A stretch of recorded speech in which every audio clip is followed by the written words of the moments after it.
Just hours after Iran rained down missiles over Qatar at a U.S. military base, President Donald Trump saying a ceasefire is in effect between Israel and Iran, with both countries confirming they've agreed to it, although in the overnight hours, that all fell apart. Let's get to NBC's Alice Barr with the latest.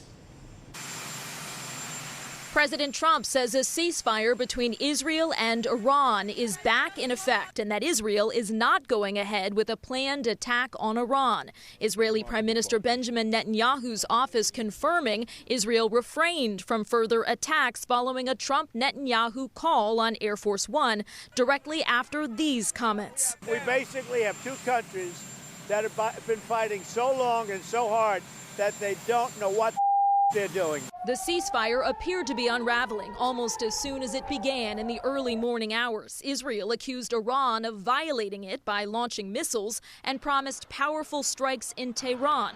Iran denied violating the truce, accusing Israel of being at fault. These guys got to calm down.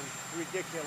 President Trump initially announced the pause in fighting was in effect, with Israel and Iran both agreeing following a wave of Iranian attacks that killed at least 4 people in southern Israel. A senior White House official saying the ceasefire came together after Iran signaled it no longer wanted to fight, and President Trump told Israel's prime minister no more war.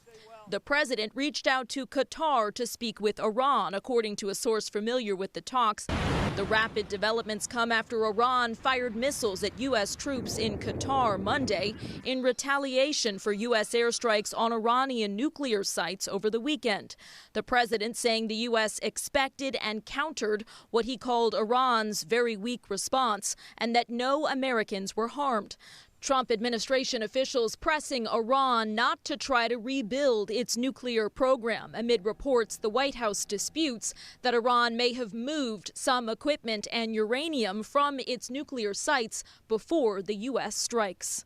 The developments in the Middle East will take center stage among global allies as President Trump heads to the NATO summit in the Netherlands today. In Washington, Alice Barr, NBC News.